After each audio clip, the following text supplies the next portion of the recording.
Olá, tudo bem? Vamos continuar nossa conversa de boteco sobre a China e hoje vamos falar um pouco sobre a mão de obra chinesa. Todo dia ela faz tudo sempre igual. Me sacode às 6 horas da manhã.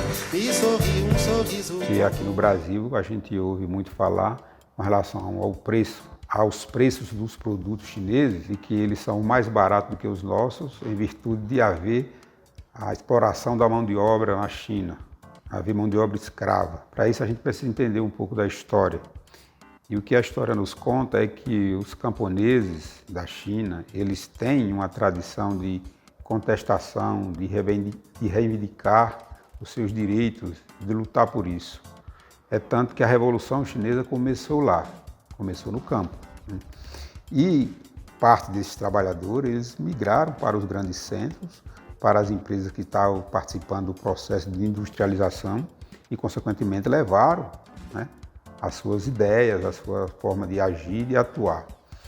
E o que comprova isso é que em 2010 houve uma greve, talvez a maior greve da história da China, teve uma repercussão muito grande, tanto que o governo teve que rever as suas leis trabalhistas para incluir algumas melhorias em cima das reivindicações desses trabalhadores. Então, esse é um caso concreto.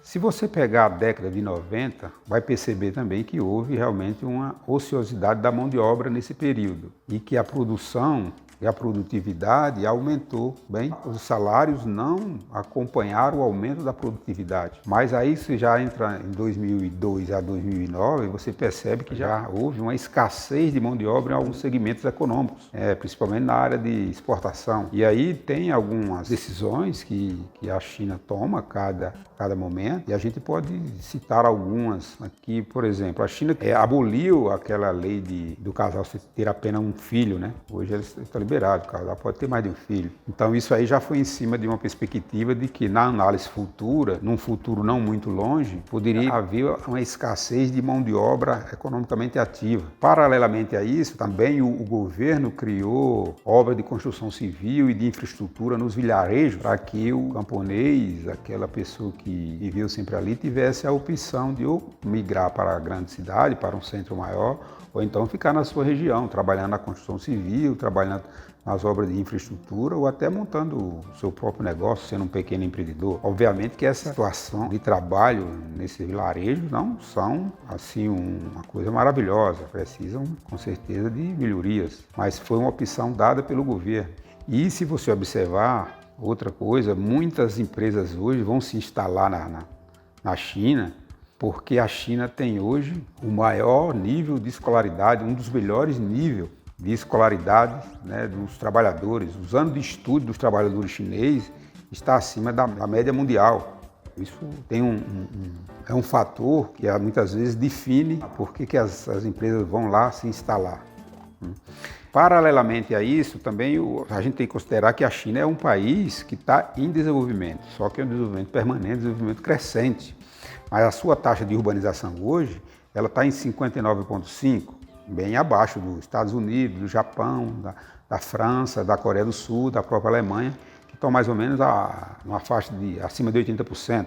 Aí você também registra os aumentos, como a evolução e o desenvolvimento da China combinado com o crescimento, porque se você, do 2008 a 2013, a China registrou um aumento de produtividade em torno de 54%.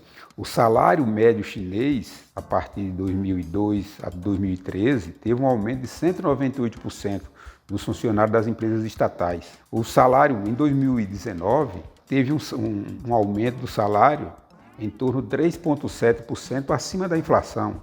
Então, assim, são dados importantes. A China, por exemplo, o que você tem que entender, e aí a gente se questiona, será que o crescimento e o desenvolvimento combinam com mão de obra escrava?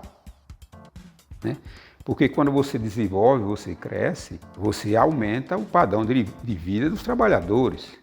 Quando a renda per capita aumenta é porque aumentou o salário dos trabalhadores, a condição de vida. Então, são coisas que precisam ser analisadas de como isso acontece. Então, o que fica evidente é esse crescimento acelerado da China em comparação com os outros países. Por exemplo, a China agora, com toda essa crise da Covid, ela cresceu 18,3% no primeiro semestre. Então não é à toa que o mundo estuda a China, inclusive diversas correntes, né, de direita, de esquerda, diversos pensamentos, mas as pessoas estudam a China porque é preciso ter a compreensão do que lá acontece. E isso é importante, né, porque é um assunto que ele permeia toda a economia mundial, né? A China tem esse poder, dado o seu tamanho, a sua economia, de fazer com que todo mundo fique o tempo todo refletindo sobre o que lá acontece e para se entender realmente o que existe na China que faz com que exista esse crescimento de produtividade, do desenvolvimento, né, que as coisas realmente caminham para frente.